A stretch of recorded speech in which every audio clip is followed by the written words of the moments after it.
Hey everyone, Pauleen Lee here. We are here at Bobby and Steve's Auto World. Brutal cold temperatures this week. They are going to take a beating on our cars. So we're talking about car maintenance tips to keep you from having to come into the auto body shop, spending hundreds of thousands of dollars.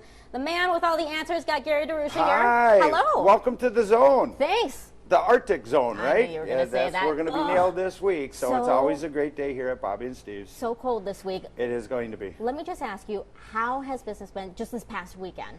Well, this past weekend, we've gone through a lot of batteries. We've done up normal battery week is about 30 to 35. We've already gone through 24 in a day and a half. Oh, you've almost hit your quota. Yeah, there you go. Yeah. Oh my gosh. Okay, so let's talk about car maintenance tips and how brutal temperatures can really impact our cars. Well, there's three reasons we live in Minnesota, right? June, July, and August. Yes. The reason I bring that up is because the number one thing that we have in a vehicle that we have to maintain is make sure that we have a good, strong battery. Okay. So in the summer months is when it affects the battery. It's the cold months that you feel the symptoms of a weak battery. Got it. Okay. So we want to make sure that we have good battery to start with. Okay, good to know. What else should we know? A couple other maintenance items. You know, cars break down.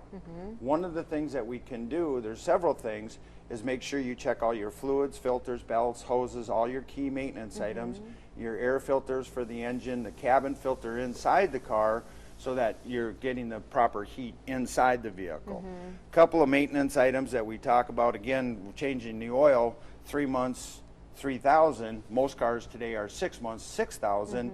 What are you doing between those 3 months? Now, synthetic oil is best for the engine, especially today's environment. Right. But one of the things that you want to do is we have an additive cleaner where we put the cleaner in the engine. Let's look at that. You put the cleaner in the engine. Yeah. You run the engine for about 5-10 minutes. That way when you drain the plug, it cleans all that sludge and buildup out of the inside of the engine, so that you're getting complete capacity of the oil being drained out of the engine, so that when you add the new oil, you're adding the proper amount. All right. The other thing that we've talked about is an isopropyl or a heat product. Put that into your fuel tank these cold winter months. Every time you fill up, add a bottle of additive.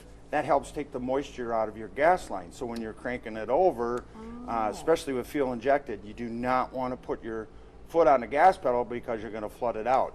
Isopropyl will help, or a heat product will help take that moisture out of Just the... one whole bottle? One whole bottle with every tank. Oh, okay. And make sure you keep your tank full during these cold hours. That's very important. And then obviously the diesel gel ups. Right. All those diesel drivers out there know exactly what I'm talking about, so that they don't get gelled up and their engines will crank over. So there's a lot of products out there.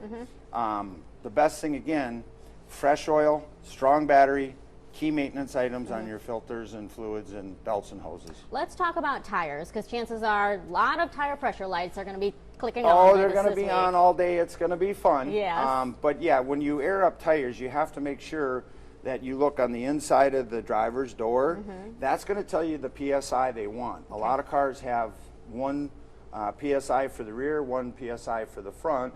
They have staggered size tires. Don't go by what says on the tire. That's maximum pressure. The manufacturer designed the vehicle to be safe, drive, and handle.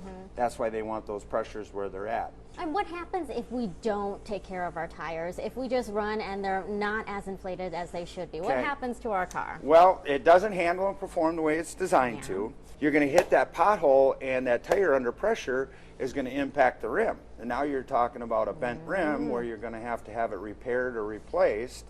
And then when you hit those potholes, what's going to happen to that suspension? And the ball joints and the tie rods and the steering and your complete suspension.